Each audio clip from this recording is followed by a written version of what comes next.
നമ്മൾ വിഷു ആഘോഷത്തിൻ്റെ ഒരു ഭാഗമായിട്ട് നിൽക്കുകയാണ്.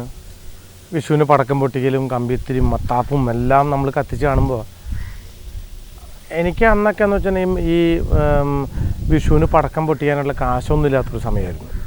എപ്പോഴും ഇങ്ങനെ നിങ്ങളുടെ മുമ്പിൽ ഈ ദാരിദ്ര്യം പറയുമ്പോൾ നിങ്ങൾ എന്നെപ്പറ്റി വേറെ രീതിയിൽ കാണരുത്. കാരണം ഇന്നും മിക്ക ആൾക്കാരും ദാരിദ്ര്യം പറയാറില്ല, എല്ലാം പോഷായിട്ടുള്ള വാക്കുകൾ മാത്രമാണ് മിക്ക മലയാളികളും ഉപയോഗിക്കാറുള്ളത്. പക്ഷേ ഞാൻ പറയുന്നത് വളരെ സാധാരണക്കാരനായിട്ടുള്ള നിങ്ങൾ വളർത്തി വലുതാക്കിയ ഈ മണി പറയുന്ന വാക്കുകളൊക്കെ വെറും സാധാരണ വാക്കുകളായിരിക്കും. നിങ്ങൾക്ക് പെട്ടെന്ന് ഉൾക്കൊള്ളാൻ കഴിയും. അതിൽ ഇങ്ങനെ ഈ ദാരിദ്ര്യം എപ്പോഴും പറഞ്ഞുകൊണ്ടിരിക്കുമ്പോൾ ഇഷ്ടമില്ലാത്ത ഒരുപാട് ആൾക്കാർ പറയാറുണ്ട്. ഇപ്പം ഞാൻ ഈ ടി വിയുടെ മുമ്പിൽ അല്ലെങ്കിൽ കൈരളി ചാനലിന് മുമ്പിൽ വന്നിട്ട് എൻ്റെ ദാരിദ്ര്യം പറഞ്ഞുകൊണ്ട് എനിക്ക് 10 പൈസ ഉപകാരം എനിക്കുണ്ടാവില്ല. പക്ഷെ എന്നാലും അങ്ങനെയുള്ള കാര്യങ്ങൾ തുറന്നു പറയുമ്പോൾ പക്ഷേ എനിക്കൊരു ഉപകാരം ഉണ്ടാവും. എൻ്റെ മനസ്സിന് സമാധാനം, ശാന്തി, സുഖം. അതുകൊണ്ട് മാത്രമാണ് ഞാൻ എൻ്റെ എല്ലാ കാര്യങ്ങളും ഞാൻ തുറന്നു പറയാൻ കാരണം.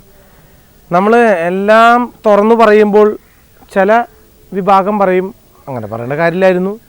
ചില ആൾക്കാർ പറയും മണി നന്നായി, മണി പറഞ്ഞല്ലോ അതന്നെ ഏറ്റവും നല്ലത്.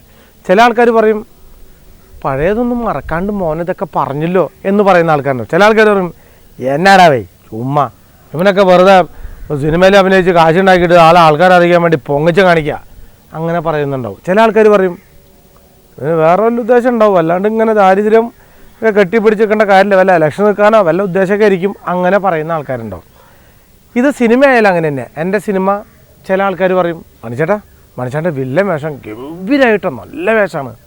ചില ആൾക്കാർ പറയും മണിച്ചേട്ട ചെറിയ വേഷം ചെയ്തില്ലേ, മറ്റേ മമ്മൂക്കാൻ്റെ കൂടെ ചെയ്ത വേഷം അസലായിരുന്നു. ചില ആൾക്കാർ പറയും ലാലേട്ടൻ്റെ കൂടെ ചോട്ടാ മുംബൈയിൽ അടിപൊളിയായിരുന്നു മണിയണ്ണ.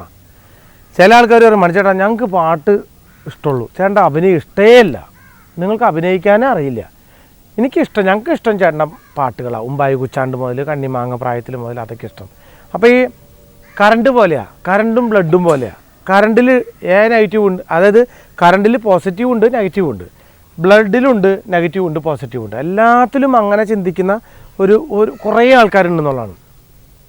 രാഷ്ട്രീയം പോലെ തന്നെ മനുഷ്യനിൽ കറണ്ടിൽ മാത്രമേ ഉള്ളൂ നെഗറ്റീവും പോസിറ്റീവും, ബ്ലഡിൽ മാത്രമേ ഉള്ളൂ നെഗറ്റീവും പോസിറ്റീവും. പക്ഷേ രാഷ്ട്രീയത്തിൽ പല പാർട്ടികളാണെന്നുള്ളതാണ്. ഒരുപാട് ഈ 10 വരയിൽ എണ്ണാൻ പറ്റാത്ത പാർട്ടികളെക്കാൾ കൂടുതലുള്ള ഇതാണ് നമ്മുടെ നാട്ടിൽ മാത്രമേ ഉള്ളൂ കൊടികളുടെ എണ്ണം കൂടുതൽ, ഏറ്റവും കൂടുതൽ കൊടികൾ പറക്കണതും എല്ലാം.